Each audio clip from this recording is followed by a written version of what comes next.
Good evening, everyone. Before we get started, I just want to let everyone know that this meeting is being recorded. And to also give you an opportunity or a friendly reminder to please place yourselves on mute. Thank you for participating in the District 7 Town Hall meeting this evening. We value your commitment to participating in an engaging meeting with us this evening, and we're happy that you can join us tonight. My name is Osea Wynn, and I am the Administrator of Neighborhood and Community Affairs. We also have several other administrators and an executive staff who will be joining us this evening, along with Mayor Castor and Councilman Luis Viera. I'll ask that each of them please give a quick wave of the hand as I call their name so that you could know who they are and they can be recognized. First, we have Infrastructure and Mobility Administrator Jean Duncan. Next, we have Development and Economic Opportunity Administrator Carol Post. We have our Fire Chief, Barbara Tripp, along with her staff. We also have the Assistant Police Chief, Ruben Delgado, and his team at the Tampa Police Department, as well as several other key members of Mayor Castor's administration. We have Janelle McGregor, the Director of Community Engagement and Partnership, along with Mr. Frank Crum, Community and Engagement Coordinator, who will be monitoring the chat box this evening for us. So if you have any questions or any comments, please type them in the chat so that we'll have an opportunity to provide answers to you this evening. Our goal is to answer your questions tonight as we engage in the conversation. However, we have set aside time this evening to address any remaining questions or allow you to ask us any questions that you may have for us. Now, in the spirit of saving the best for last, we have our leader and the Honorable Mayor Jane Castor. Thank you, Osea, and good evening, everybody. We're very excited to be here with our continuing town hall meetings. Clearly, this one will be virtual because of COVID-19. We can't wait to be able to meet again face to face. And the way that we can do that is for everybody to get vaccinated. We have opened up a vaccination site at Lee Davis in East Tampa again. Vaccinations are also available throughout the city at your medical provider and also at a lot of the CVS, Walgreens, Publix, and other locations. So you can find vaccinations all over the city of Tampa. The only place you can't get a vaccination is when you go to the emergency room with COVID. So please, please, please get vaccinated. We also opened up 2 public sites for testing, and those tests are free. Actually, your insurance will cover them. If you don't have insurance, there's a federal fund that will be drawn down upon. So those are at Al Lopez Park, and also at Al Lopez Park is over by Tampa Stadium, and Al Barnes Park, which is over in East Tampa off of 21st. So those are places you can get tested and you can get vaccines as well. All right, well, we are very excited to talk about District 7, which is represented by my good friend Luis Viera, who is fighting the good fight for District 7 every single day. And geographically, it's in essence everything north of Bush Boulevard. Also, Osea talked about Assistant Chief Butch Delgado. I didn't see him in the photo or in the video. I did see Assistant Chief Lee Burkall, and I also saw Mike Stout, who is the major in charge of District 2.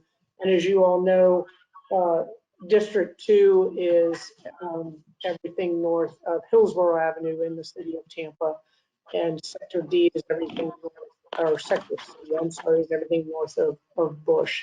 So we're very excited about being here and having all of our public safety representatives on as well. So trying to bring City Hall out to the community, and we are doing that virtually this evening, but we intend to do it literally by one of our development projects that will be in the proposed 2022 budget, and that is the Hannah Avenue Services Center. We have city services in a number of locations all over Tampa, and what we want to do is to bring them all together so that we can better serve you, and it will be much more convenient and easily accessible in one location out off of Hannah Avenue off of 30th Street. It's a 11-acre facility that will be out there. So excited about that as well. Tonight, we will get briefings from each of the administrators that you saw and our public safety representatives so that they can let you know all the great projects that are happening in your particular community. I know something that will bring great joy to everyone in New Tampa. This evening, Administrator of Mobility and Infrastructure, Gene Duncan, will share some great news with you about Tampa Palms Boulevard, something that Luis Viera has fought for quite some time now.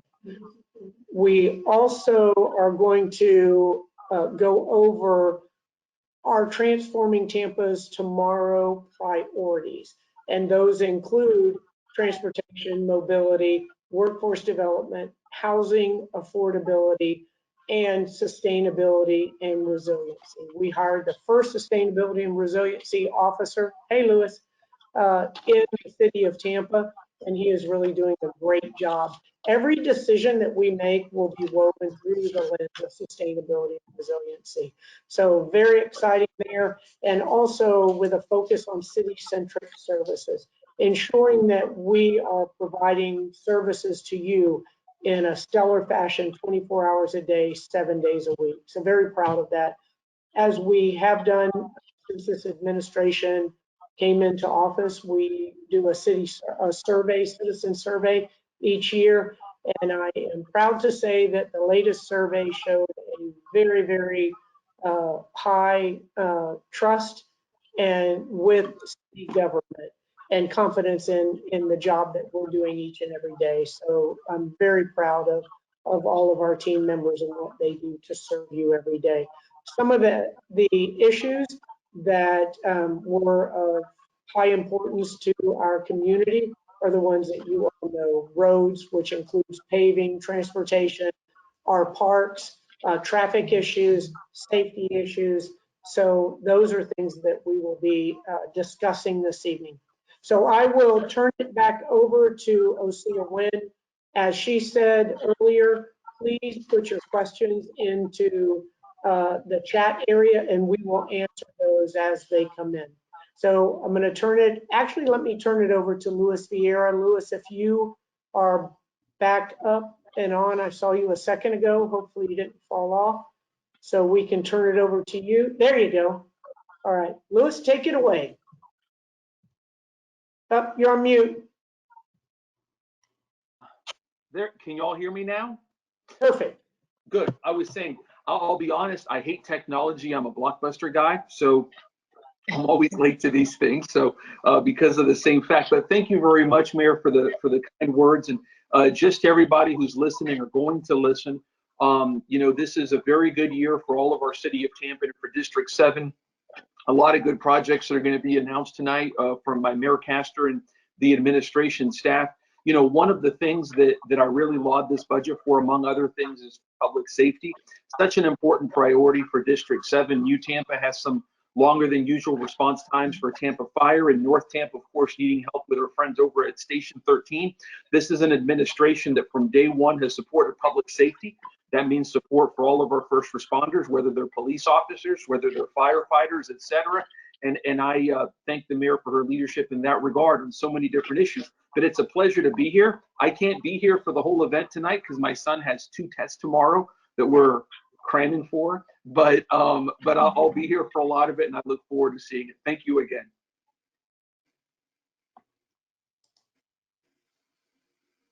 Thank you so much, Councilman Viera, for joining us. It's always a pleasure to have you with us. We would like to know who is joining us tonight. So if you could just please type in the chat your neighborhood association, so we'll know who is actually here. And then if you don't know your neighborhood association, that's perfectly fine. We just put, I don't know, and then we'll know how we need to engage even further. So thank you so much. Next, we would like to provide you an update with our projects in Parks and Recreation. We will have our Director of Parks and Recreation, Ms. Sharisha Hills, to provide an update, and then we will allow you again to type your questions into the chat so that we may answer them. Thank you, Osea. Good evening, everybody. We'll just go through these slides. As Osea said, my name is Sharisha Hills, the Director of Parks and Recreation. I'm going to take you through right now our master plan. So right now, Parks and Rec is going through an entire master plan. We're going to go through the project overview, public engagement, next steps, and a little Q&A. Next slide, please. Okay, so the purpose. So basically the purpose of our master plan is to develop a comprehensive park system plan that will define the direction, development, and delivery of Tampa's Parks and Rec services over the next 10 years. This is key for us, so we're not looking at 1 year, this year, next year. We're looking at how we can expand our programming, our parks, and the services we offer to you, the community, throughout the years. Next slide, please. So sustainable park system. So here's a little bullet points of what makes a great park system, what makes it sustainable. So great park systems are the framework for livable, sustainable communities. What that encompasses, a few of those items: greenways and trails, blueways, historic sites, waterfront, public art, great streets, conservation, and land. So we look at all of these, and this is what really comprises a great park system, which is what we shoot for. And no pun intended with me playing basketball, but that's our goal. You know, we want to have that great park system that's there. Next slide, please. Objectives. So we got the good and the great. We're going to go back to it again. So the good, Parks and Rec systems provide quality facilities, excellent programs and services. The great, this is where we want to be. This is what we're striving for. The great Parks and Rec systems are transformational and contribute to health and wellness, conservation, social equity, economic development, smart growth, sustainability, and resiliency. So as we go through our master plan, we really want to hit on these 6 points and make sure that we're out there actually providing these, knowing that that's what comprises the great park system. Next slide, please. So the plan. The plan itself is driven by community needs, wants, and priorities.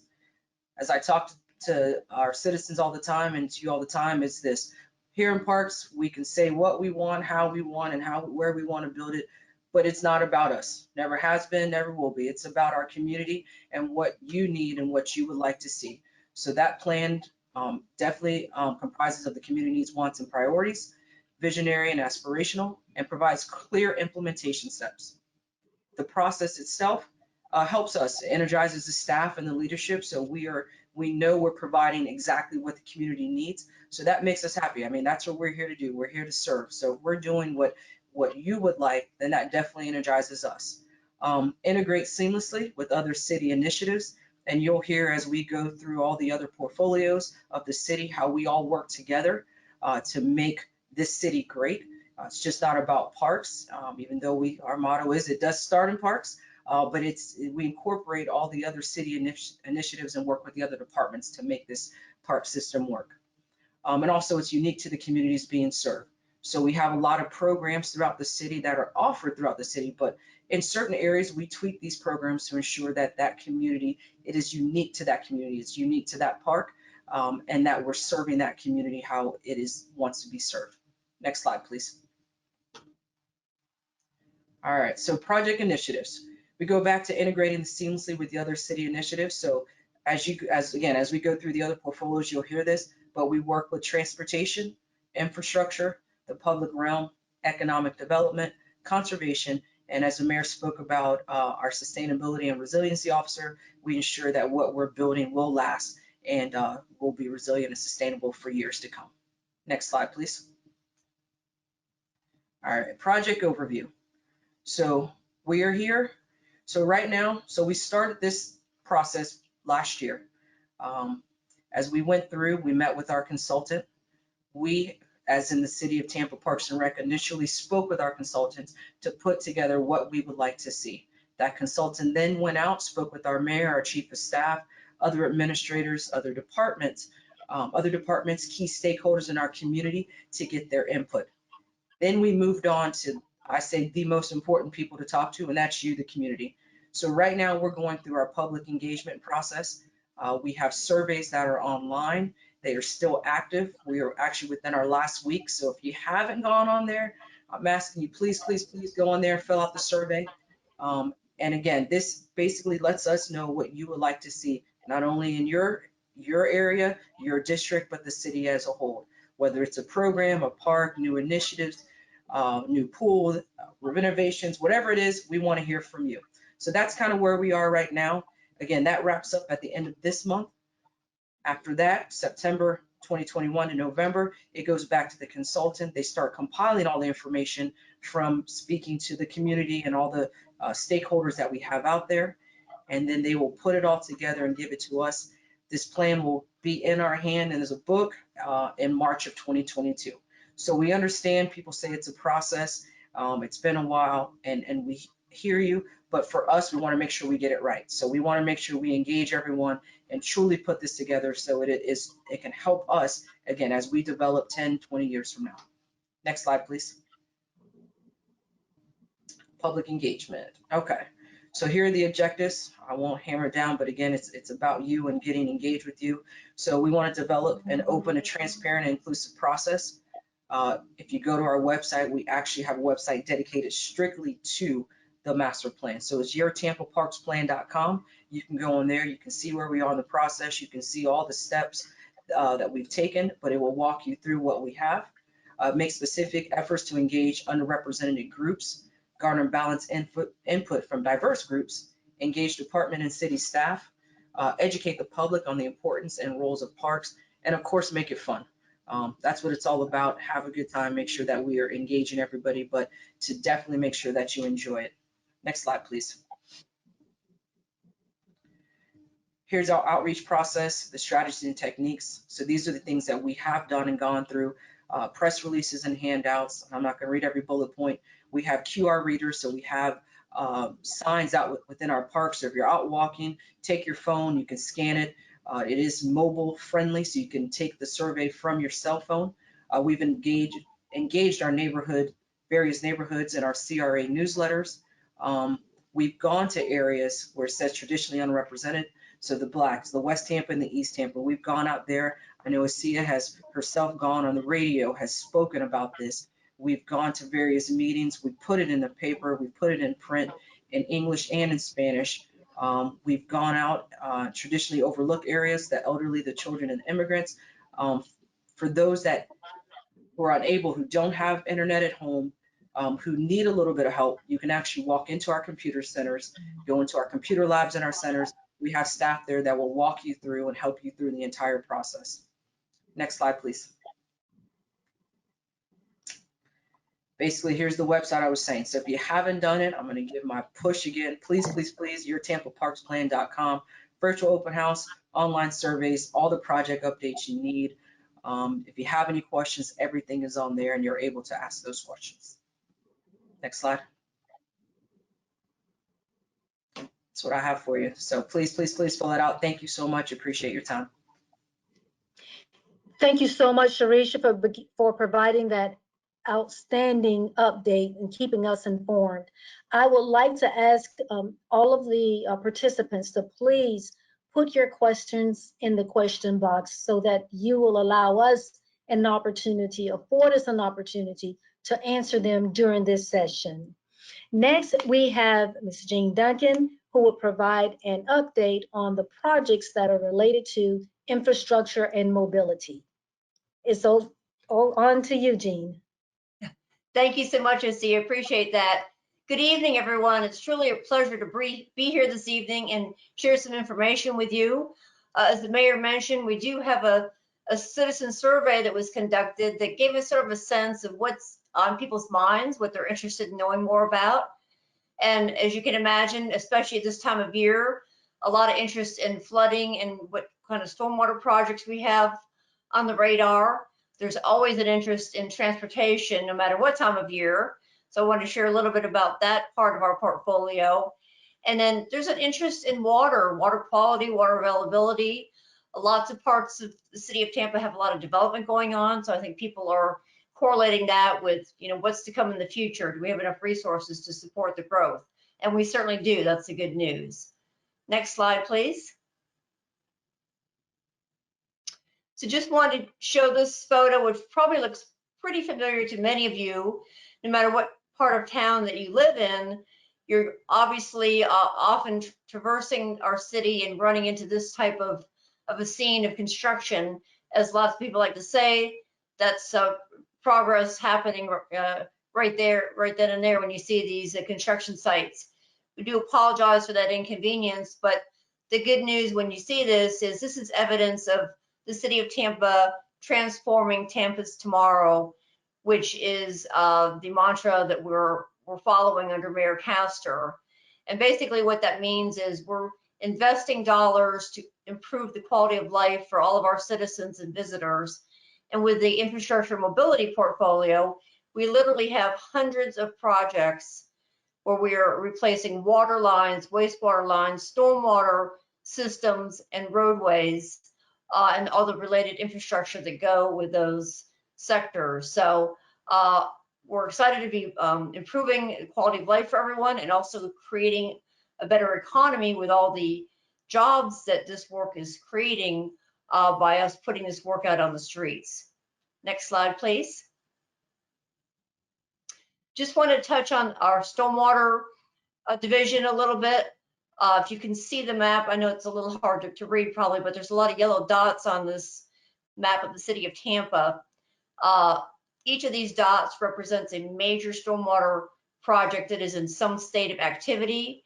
We don't have quite as many dots up in the new Tampa area, reason being that fortunately, those developments are typically better planned, they're newer, and when the developments started to happen in the 80s, there was more knowledge about how to design roadways to accommodate the drainage at the same time.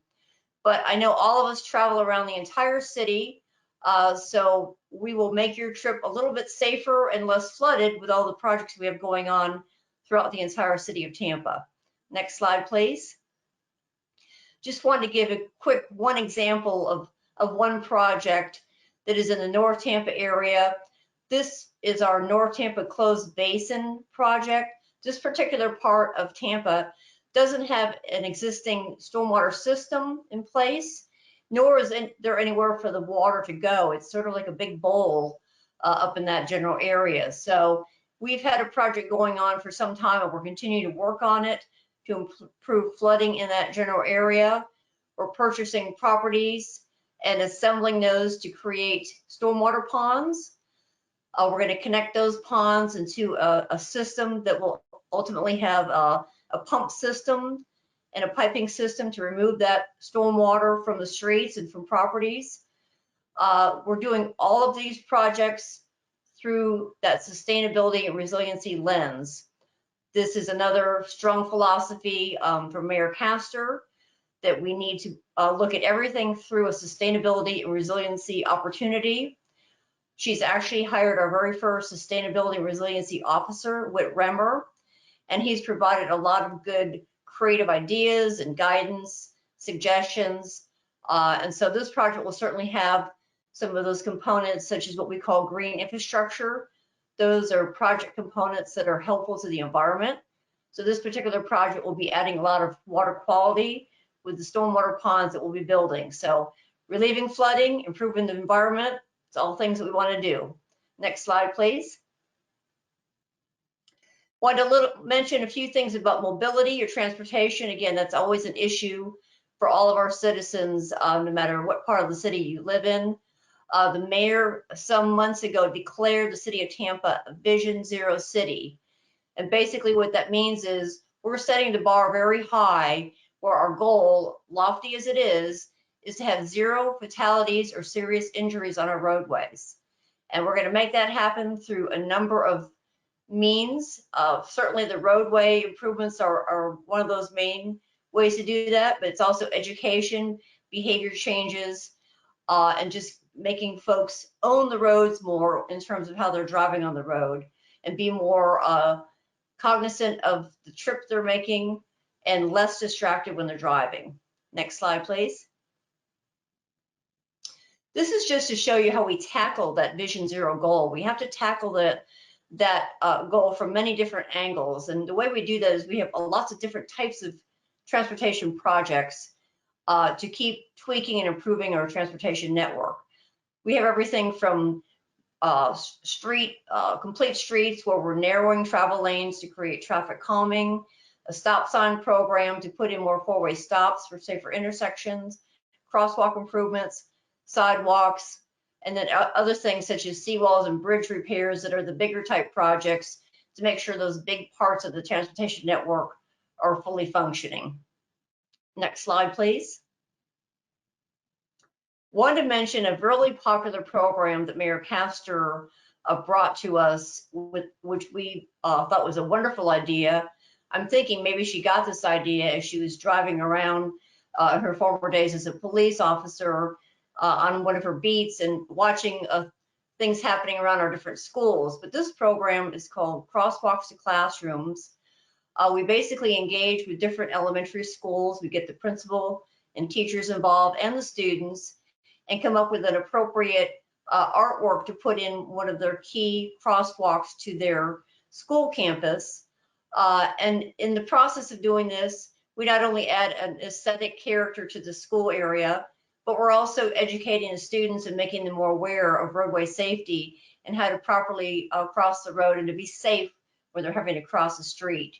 We've done over 9 locations already. We've got about 6 more planned over the next year. And if there's something you're interested for your school to participate in, please reach out to us and we'll be happy to see if we can make that happen. We've got another similar program where we're seeing neighborhoods get together and come up with an art suggestion for an intersection in their neighborhood. It's a great way for the community to get to know each other and work together in a community event that adds a sort of a unique element to a neighborhood.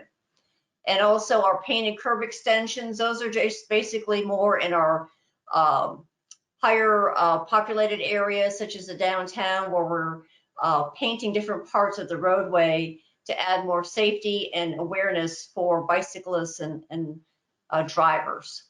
Next slide, please. Another program I wanted to share that we have underway is a multi-way stop sign program.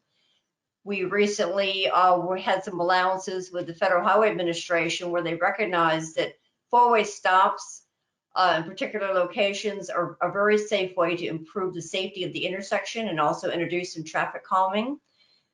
We have data that shows that this type of program can reduce crashes by nearly 70% and reduce pedestrian injuries by about 80%. So definitely worth the money to put more of these stop signs out in the appropriate locations and try to improve the pedestrian and bicyclist safety in the meanwhile. Next slide, please. So I want to share a couple specific projects in the District 7 area. As the mayor mentioned, we have had Tampa Palms Boulevard on our radar for some while. Any of you that are on this call that live in Tampa Palms, this is the key corridor within that neighborhood where I actually lived myself for about 20 years. So I know Tampa Palms Boulevard very well. And we are excited to say that we are able to get the design funded for this year. Luis Viera, your councilman, has been very passionate and very active to advocate for this project to be done. We're always stretching our money as far as we can for resurfacing because we have very limited funds from our gas tax and many, many needs throughout the whole city. So this year, the mayor recognized this is a high priority for this neighborhood, and she threw a little extra money into our pot to try to stretch those dollars even further. We've been working furiously to try to make sure that we could fund this project as well as some others, and been wanting to commit to it, and we're able to do that today, and we're happy to share that information with you. So basically, those of you that live in the area know that Tampa Palms is sort of a giant loop within the development. We're going to be resurfacing majority of that loop. I've got the segment limits here on this slide. Basically, Bruce B. Downs to Bruce B. Downs on the east side of the road or the south side. And then on the northern side or the west side, Bruce B. Downs to Evansburg Drive. So we'll be starting the design of that. We've got an accelerated schedule of about 9 months. We're hopeful that we can start the construction as soon as the design is complete, as that is funded as well. Next slide, please. Another resurfacing set of projects that we have planned. We've got 2 in the North Tampa area, the University Square area, and North Tampa Community. Those will be resurfaced this year. We have another very large area in the Forest Hills area that is in the design stages. It's actually part of our PIPES program. And PIPES, I'll share with you in just a moment, is a program we have to replace aged water and wastewater lines throughout the entire city. And several of these locations, we've been able to also incorporate stormwater and transportation or roadway improvements as well. So our plan is to go into several of these areas, replace all of that infrastructure, get in and get out, and hopefully not bother your neighborhood for quite a few years after that. And hopefully you will have a nice roadway and pipe system for many years to come. So more to come on this particular area, but it's actively under design, and we're looking forward to moving closer to getting it done in the near future. Next slide, please. Another example of a specific project in the District 7 area, we've got 46th Street, a safety improvement project there. It extends from Bush Boulevard to Fowler Avenue. This is an example of what we're doing on many of our projects, where we're taking a wider roadway and trying to, or working to, make it more useful for all of our users, pedestrians, bicyclists, and of course our vehicles. So this particular project will have a multi-use trail, traffic calming elements, a roundabout. Those have been becoming more popular as people get more accustomed to driving through them, and they're a very, very safe treatment in the roadway. Just one quick word on greenways and trails. When Mayor Castor had advisory committees set up when she first took office, we had one for transportation. And one of the strategic goals that came out of that advisory committee was to better connect our trails and greenways throughout the entire city, make sure we have a solid network of connectivity, and also include elements of that system that allow for multiple uses, high-speed bikers, recreational bikers, pedestrians, etc. So we're excited to be adding another piece to that jigsaw puzzle of the Greenways and Trails network. Another project we've partnered with the Department of Transportation on is the intersection of Armenia and Bush Boulevard. We're looking forward to adding some turn lanes, sidewalks, improving the pedestrian access through that intersection, and we look forward to that construction starting early next year. Next slide, please. A little bit about PIPES, which I mentioned a few minutes ago. PIPES is the city's largest ever water and wastewater infrastructure plan to improve those aged pipes that I mentioned that run throughout the entire city limits. We have some pipes that are over 100 years old. And we all know if we don't have some of these basic core services, good running water, safe wastewater disposal, safe roads to drive on, those things that we take for granted, if that foundation is not solid, then we're going to have problems for quality of life, for future growth in the city. And so we're really excited to have this $2.9 billion infrastructure plan underway, and we thank our city council members and the mayor for their leadership in getting these fees in place so we're able to have the funding to utilize for this program. It's estimated there's about 500 miles of pipeline that we replaced with this project. So we're looking forward to getting all that good infrastructure in the ground so you can seamlessly keep turning on your faucets and other things that you use in your homes and not have any issues at all. Next slide, please. This is my last slide. I just want to give an example of one of the literally hundreds of projects that we have in our pipes program. This particular project is at our David L. Tippin water treatment plant. This plant treats all of the water for city customers. It's about a $520 million project. It's based on the master plan that we did for this facility. All kinds of elements will be upgraded as part of this project. And again, sustainability and resiliency are built into our decision making, our planning, and our design to make sure that we're stretching our dollars as far as possible and also ensuring resiliency for the system, as it is a very important asset within our water network. And I believe that's it for me this evening.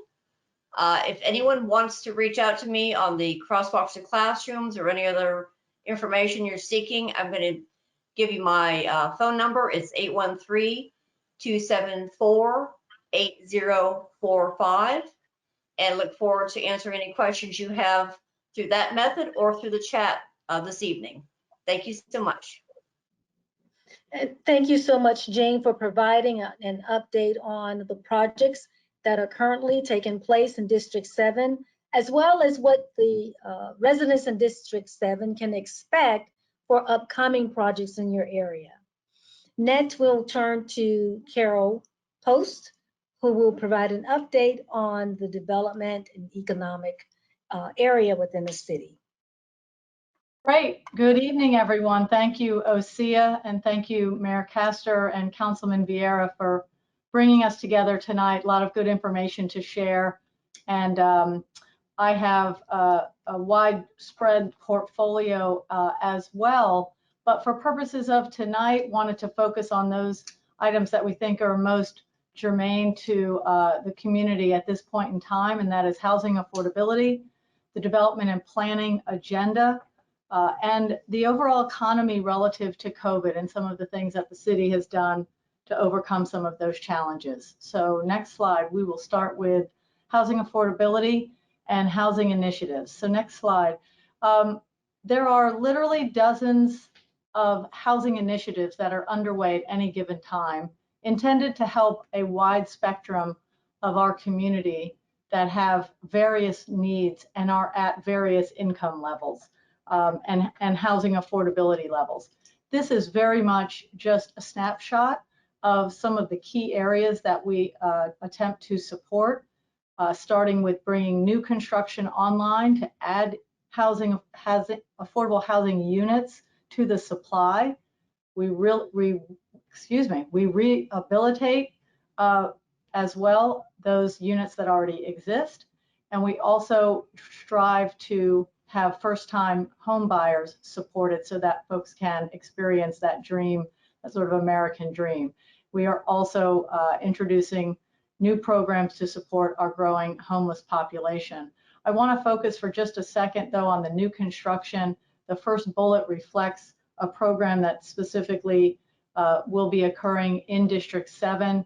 It is the appropriation by the city of a low-income housing tax credit selection. That's what LIHTC is for. That's essentially a tool, a funding tool that is provided by the state that allows private developers to be able to build more affordably so that they can then convey parcels and units to those who are income qualifying. And the award for a new project that will bring 128 new units into District 7 that will be income qualified for affordability was just in process as we speak, and we hope to see those units coming online next year and providing a whole new source of affordable housing in that Nebraska Avenue right in around Bush Boulevard. In this case, for example, this is a project that will bring these 128 units to a site that had been a former Ramada Inn. It's currently vacant. Vacant property is not serving anyone's purpose, and so we are consistently and very aggressively trying to bring more programming online that will help fill our vacant spaces and make them more active in terms of affordable housing. You see a few other examples laid out on the slide here. And as I said, it's not just about bringing new units online. We also are very much invested in helping homeowners maintain their homes and rehabilitate where homes have fallen into disrepair, including a replacement home program where some properties have reached a point where they're no longer repairable, and we've introduced an opportunity to move into a replacement home. So again, just this very wide spectrum of options and opportunities to serve a very diverse population. Next slide. I wanted to speak a moment about one particular program, the Mayor's Infill Housing Program. This started a couple of years ago. We're in phase 2 of the program. And what's special about this is, again, that theme of taking unused vacant land, converting it into affordable homes that then serve a better purpose in a neighborhood. For this particular phase of the program, we're actually investing in local diverse builders. So there's a workforce component to it as well. And the way the program works in short is that the land, which is city-owned land, again, vacant, really not serving any meaningful purpose in these neighborhoods, is conveyed to a builder or a developer at no charge. In exchange, that builder or developer has to build, pursuant to city guidelines, an affordable home that is then deed restricted and conveyed to an income qualifying family or individual. And the deed restriction that requires sustainable affordability, in this case, lasts for up to 30 years. Sometimes it's more than that. And that really speaks to the notion of displacement and some of the concerns around gentrification, where we have these programs, we're instilling these programmatic elements that are intended to maintain affordability over generations. And ultimately, when you bring new housing and a new family into a neighborhood where there's been a vacant lot, you're really creating community and growing an active part of a vibrant neighborhood. So that's an end goal. Next slide, please. One other thing I wanted to mention, it's outside of District 7, but it also reflects on the mayor's commitment to really driving a very aggressive agenda for housing affordability, is the Rome Yard mixed income development that has been awarded. We will start to see activity on this site at the end of this year, and in several years out, we will see the addition of almost 1,000 new mixed income units in our historic West River neighborhood. As you can see here as well, almost 70% of those units will be to income qualifying individuals and families.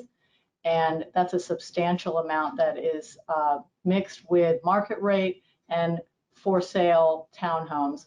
So again, this theme of integrating a diverse body of our community that represents all income levels and all sort of makes and models of lifestyles.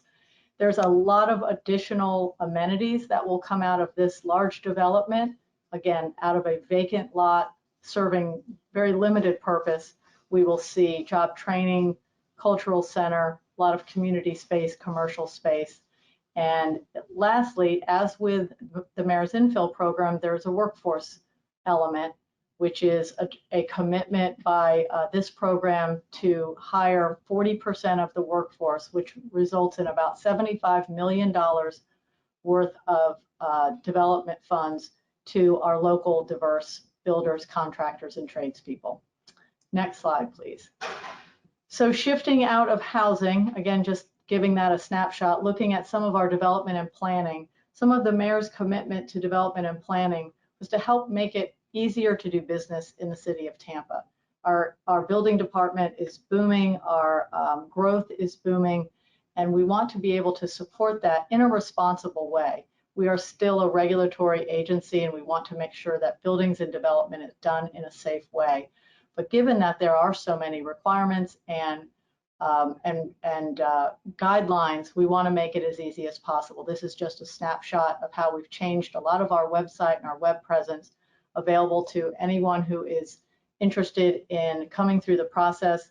We're very much focused on the smaller novice in the process. Anyone who's building large high-rises tends to know how to navigate the system, but if you're trying to renovate your home or make an addition, you often can get lost in the system, and we're very much making changes to have that be easier, more navigable, and we call it somewhat more Google-like. You should simply be able to ask what your question is, and the system will bring you and offer you a more responsive answer.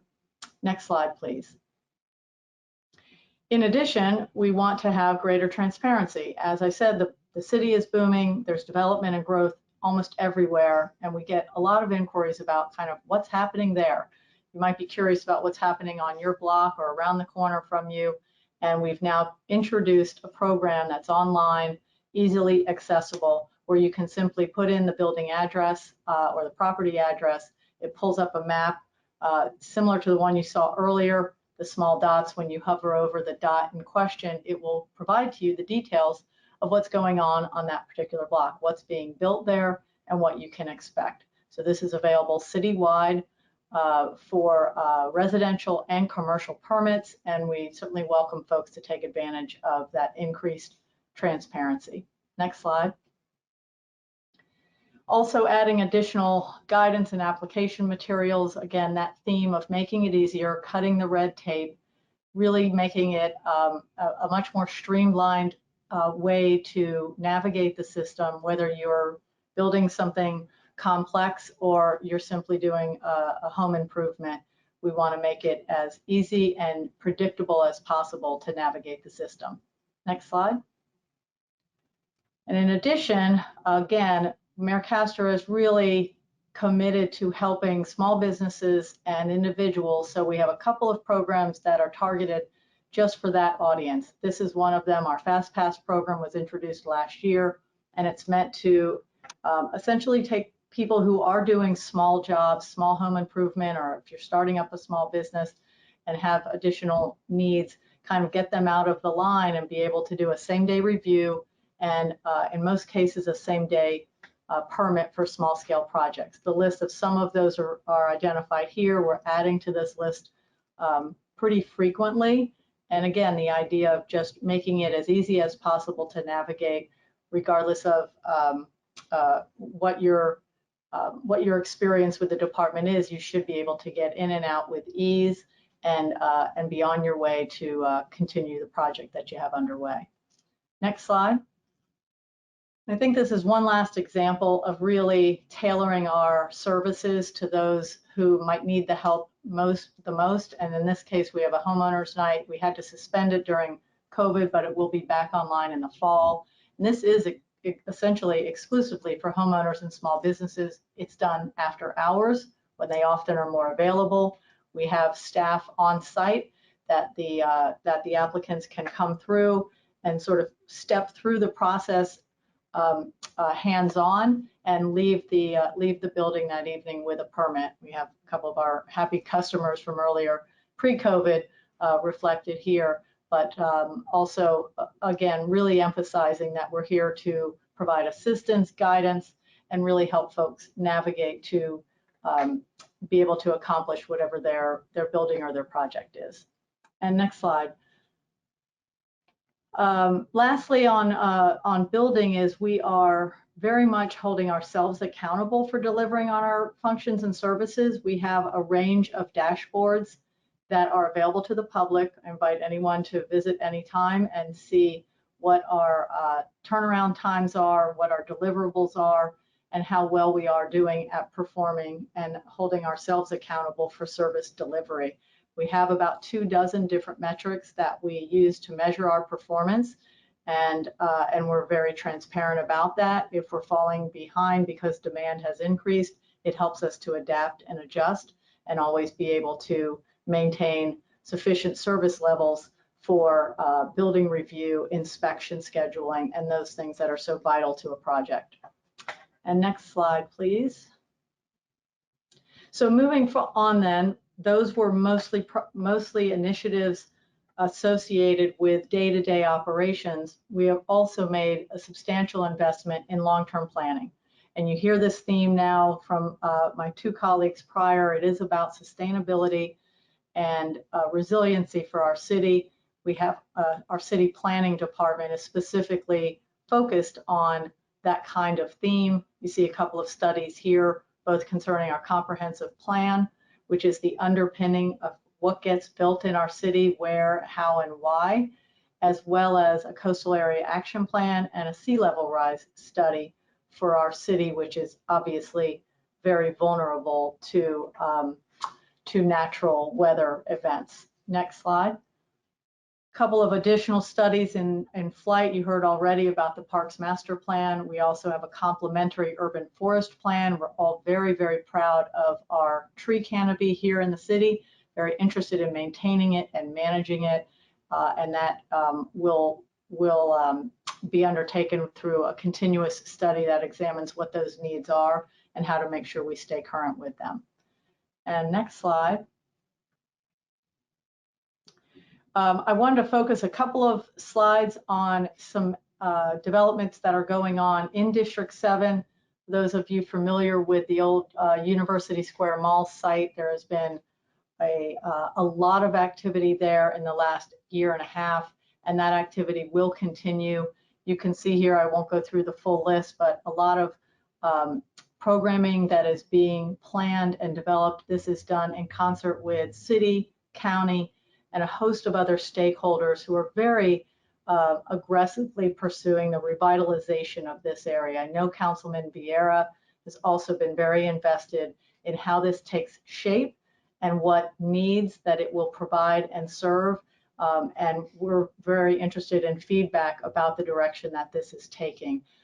Next slide, I think, shows some visuals and some renderings of some of the aspects to expect, where we're covering both residential, commercial, business, and academic, and really looking for this to be a multifaceted revitalization of that large space in District 7. And next slide. I think wrapping up, just to speak a moment about the city's economic condition. We actually, notwithstanding extreme challenges faced by COVID for our economy, our businesses, and certainly all the individuals that have had to weather this storm, under Mayor Castor's leadership and the leadership of our electeds and Councilman Viera, we implemented a number of programs that were quite creative and helped to weather this storm about as well as you can imagine. The construction site safety program was something that allowed our construction activity to continue through COVID. We deployed a team of occupational safety nurses that visited these construction sites periodically to make sure they were holding up to COVID protections and safety standards. And we were proud to note that not a single construction site had to be shut down because of COVID-related matters. That kept more than 15,000 individuals employed, and it kept those projects moving so that they now represent hotels, buildings, and commercial structures that are additional jobs for people around our city. We also had Lift Up Local program, which allowed for many of our restaurants to bridge the gap when their occupancy requirements were restricted due to being able to pretty liberally expand into outside areas. Some of those are continuing. That program will continue as we are still responding to COVID and its new threats, to make sure that people feel comfortable dining because they can do it outside in a safer, open environment. And the last item on this slide and for my update is around our emergency rental assistance program. This is federal money that has been allocated to our city and to our county. We're working in partnership with Hillsborough County. We have millions of dollars that are available still to individuals that are behind in their rent or in their utility payments due to setbacks from related to COVID. And I strongly encourage anyone that's experiencing that situation, or if you know someone experiencing that situation, to seek out this program. It's available online, or there is a call center program for folks who may not have access to to a computer, but it would be a shame for us to not be able to use these funds and help those in need to stabilize their living arrangements until we can kind of get back to normal conditions. So that will wrap up my presentation. Again, a real brief highlights and headlines from Development and Economic Opportunity, but I will be available for questions on the chat or otherwise if needed. So I appreciate it. Thank you. Thank you so much, Carol, for that update. Next, we will lead into our public safety update this evening, and we will turn it over to Assistant Police Chief Lee Burkhoff or Major Stout. Thank you, Ms. Nguyen. And thank you, Mayor Castor and Councilman Viera for hosting this event. And as the first slide shows, our mission at the Tampa Police Department is to reduce crime and enhance the quality of life through a cooperative partnership with all citizens. Roughly 18 years ago, we simplified that mission. And we're proud to say, under the leadership of Mayor Castor back then, when we started this transformation, that we've now achieved a 78% reduction over crime during that period. We pride ourselves in Tampa as being one of the safest cities for a city our size. And what you had just heard, our crime reduction laid the foundation for the economic boom that is coming into Tampa. And while our crime has reduced, we still do have small pockets of crime, and we're going to talk a little bit about our crime trends as we get into the slides. But before we do that, I want to focus on the next part of that, on our core values there. In response to Mayor Castor's task force on policing, we recently added these core values to our mission statement. And the acronym of TRUST, as you see there, stands for transparency, respect, understanding, safety, and teamwork. Focusing on transparency, which is critical for our success, is what I'd like to highlight briefly. In our transparency, we have done quite a few things, and I just want to talk about a few. Placing our policies and procedures on our website, so where anybody can go and see what our policies and procedures are, that is now at the fingertips. Body-worn cameras on our officers, more data and metrics on our websites. For example, our bike stops are on our website now. And another thing that's part of our transparency, which is actually occurring tonight, where Chief Delgado is our CRB, the Citizens Review Board. And part of that is the transparency of allowing them to review our cases.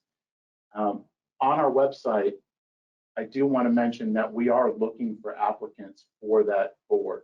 So if you go to tampagov.net/police, under the transparency tab, there is an application process for the Citizens Review Board. So we are looking for candidates.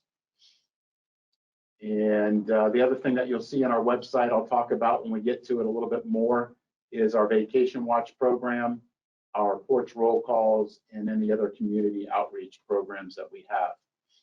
So moving on to the next slide, I want to talk briefly about some of our crime trends and highlight District 7, how it correlates to our police department districts.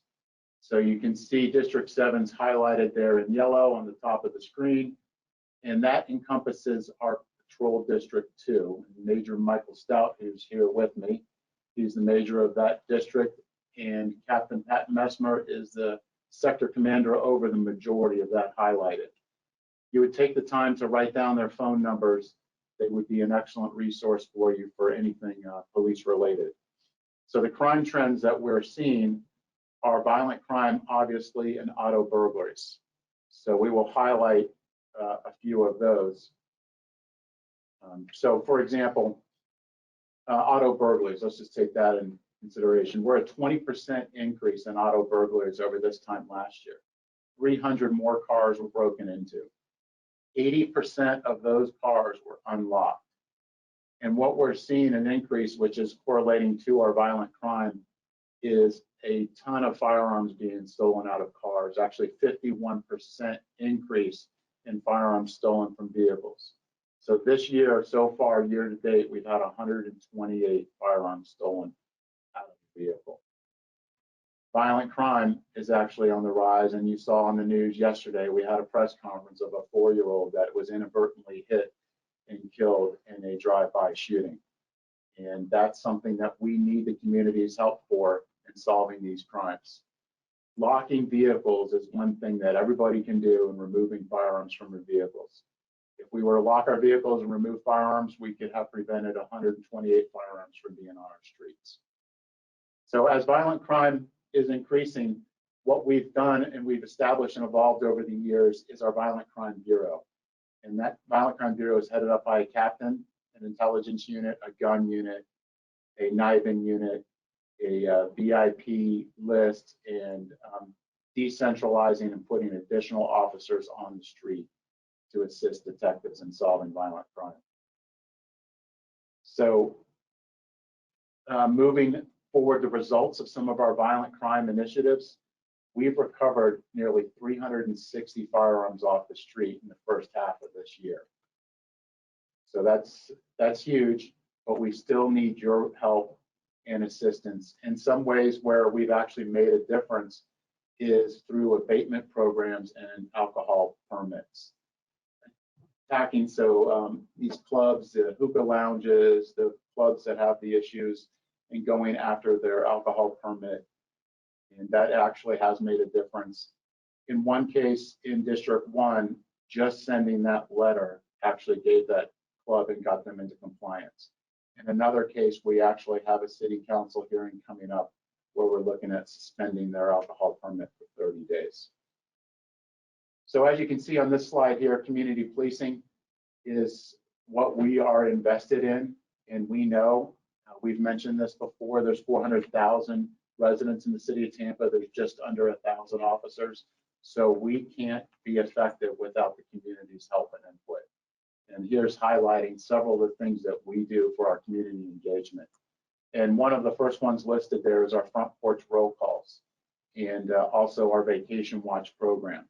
That same thing you can access and request through our website, and that's where officers on a squad can actually come to your house and have a roll call in your driveway or down the street, and you can meet the officers that patrol your area. So you can do that through the website, or you can actually access that by calling the phone numbers that we listed earlier. Some of the other community outreach programs that we do is with our parks, with the Mayor Stay and Play Parks and Recs program. We've done ice cream with a cop. We've done a car seat initiative. We've given out backpacks, food boxes, and of course we have our PAL and Rich House. So some of these initiatives that we're doing, actually we have a COP squad dedicated to this area that has significantly improved our outreach in this area. On the next slide, here's highlighting some of the numbers for citizens to get involved and report tips. So you can see here, tip 411 is a way that you can text us a tip. Also above that is our Crime Stoppers number. In Crime Stoppers, we actually have a reward that's popping up now for leads on the shooting of the 4-year-old that I just mentioned. And we also have a gun bounty program. And the gun bounty program is where you can call that number, and if you have a gun in the house or you know a gun down the street and we recover it, that can lead to an award. So the last thing I'd like to mention is our behavioral health unit. And in District 2, we have seen a rise in our behavioral health calls, and you may have seen on the news that we started a behavioral health unit. That unit is 14 total, the pilot program. It's headed up by a lieutenant and a behavioral health coordinator, 4 police officers, 4 field clinicians, and 4 case managers.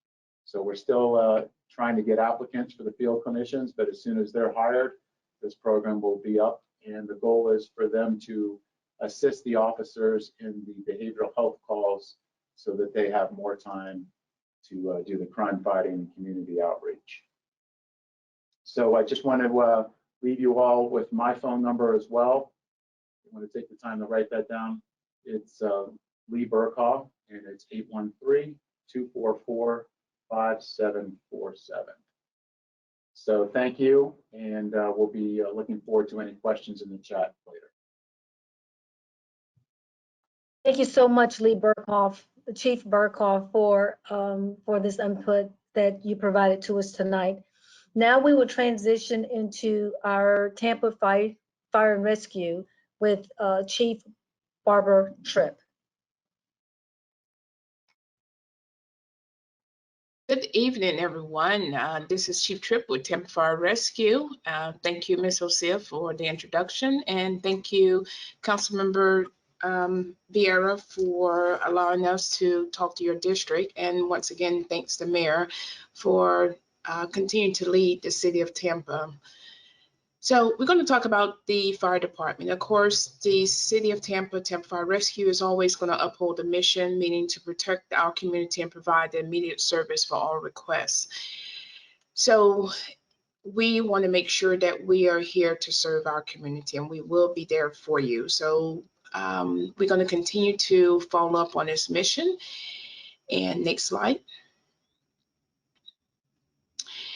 And as I talk about my mission for Tampa Fire Rescue, I always like to talk about this accreditation. This is actually our third renewal. We just got reaccredited for another 5 years, which would make a total of 15 years that the city of Tampa, Tampa Fire Rescue, have actually proven to be an all-hazard, outstanding fire department that provides services not only to the community, but also within the individuals that work for the city of Tampa Fire Rescue. These young men and women fight very hard to make sure we maintain that role model to provide the outstanding service that's needed.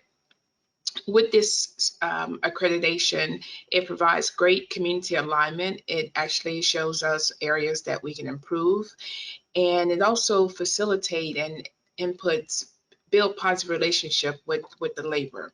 So we're very proud to be accredited for another 5 years. Next slide. So of course, we're going to talk a little bit about District 7. And as you can see, we have a little picture of the area that District 7 covers. Next slide. So over the last 4 years, just kind of give you a rough estimate of the type of call volumes that we have had. In 2017, we ran over 87,000 fire and medical calls. 2018, we did over 85,000. 2019, we did 83,000 plus. And 2020, we did a little over 80,000 calls. And that is based on the 23 stations that we have, including the one that's at MacDill Air Force Base and Tampa International Airport. So this data here includes all of the incidents calls that Tampa Fire Rescue was dispatched to in those years. Next slide. So as I continue to pursue with the mission and vision of Tampa Fire Rescue, of course, one of the things that we're looking into is providing additional service for the community. And as I review the data, since I've been in this position, to find out exactly what is the need for District 7. And currently for District 7, which is going to include Station 25, which is on the northwestern part of the district, we're going to have 2 additional transport units. Based on the data that we have so far, it shows that we need some additional transport units of first responders to get on scene. We're going to also supply additional responding units for the area, and we're looking to get some information for the K-Bar Ranch as well as Morge Ridge Road. So in the process, we are currently speaking with other agencies to see how we can better serve that particular area. And once again, we can provide the service based on the data. We want to make sure that we respond to the calls whenever you all call us. Next slide.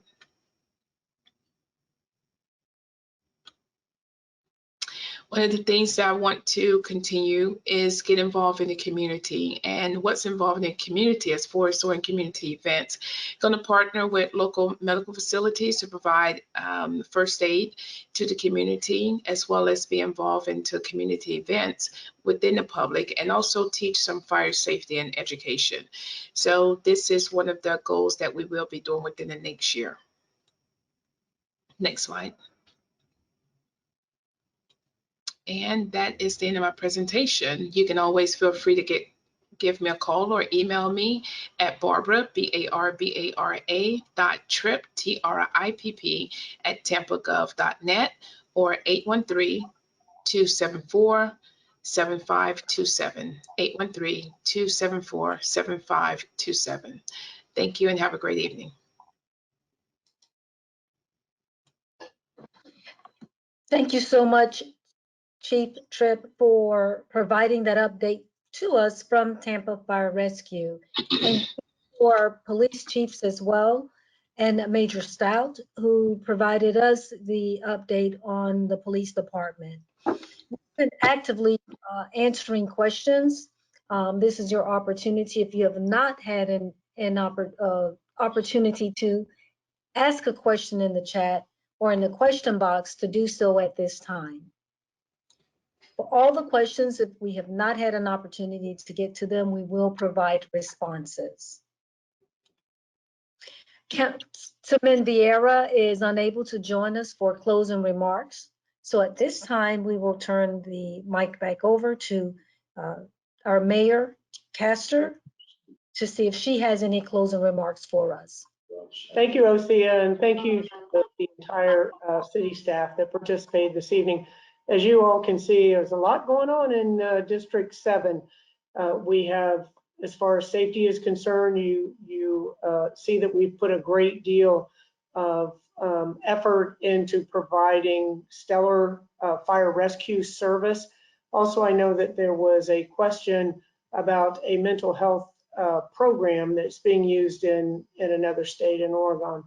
And we have, we didn't want to just react quickly. We wanted to ensure that we put a program in place that would adequately serve our community, or specifically those in our community that are suffering with mental health issues.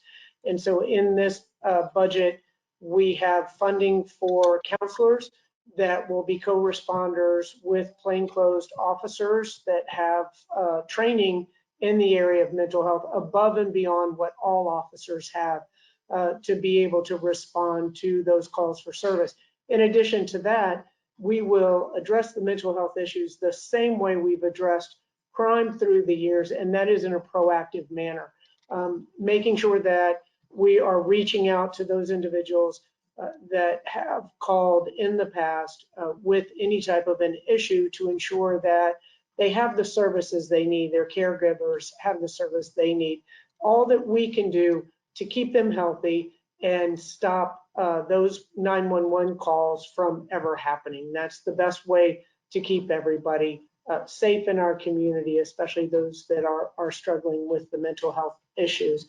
Also, transportation. You see how much is being done in transportation, mobility, infrastructure in District 7. Excited news to hear that Tampa Palms Boulevard is going to be paved, and I know there's a lot of other roads that need to be paved as well.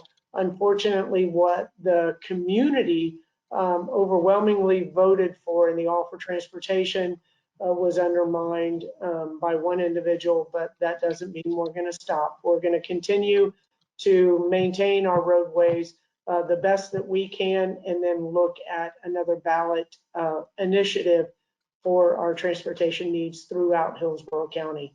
And then lastly, the parks. Sharisha Hills is doing great things in our parks in the city of Tampa, and I'm very, very proud of all that we have been able to accomplish. Now, I would like to ask everyone to take a look at our website. It's tampa.gov.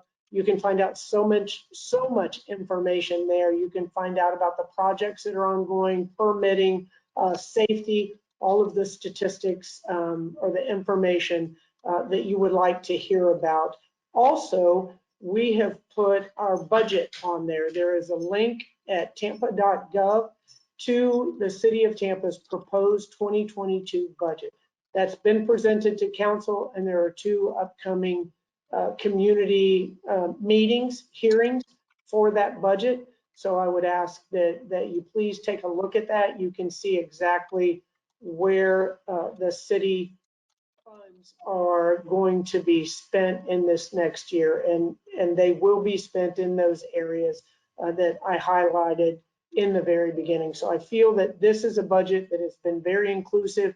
We've worked with the community, surveyed the areas that are important to you, and then also worked very collaboratively with our council members to ensure that the needs of their particular districts have been woven through that budget.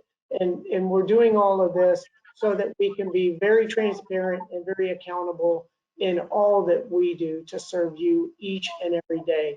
Also, two more things that I just quickly want to talk about. One is I talked about our sustainability and resiliency officer, Whit Rimmer. Well, he brought together a group of individuals really that spent a great deal of time on developing a sustainability plan. And that also can be found on our website. There are 58 initiatives that address sustainability and resiliency in the city of Tampa, not just as it pertains to our environment, but as it pertains to our neighborhoods as well, because our neighborhoods are really what define us as such a great community to live, work, and play in. So very exciting stuff. And lastly, the census results were released. Now there are a number of layers, so we have to go through this really immense amount of data that the census provided. So we don't have the specific details, but I can tell you that I'm very happy to learn that the vast majority of our neighborhoods, the diversity has increased in the last decade. So that's great news because it is, again, our diversity that defines us as a great city here in Tampa. So I want to thank everyone for participating this evening. We hope that we've answered all your questions. And the next time we have a town hall, we will all be able to be there in person. So thank you all very much for tuning in this evening. Take care and be safe.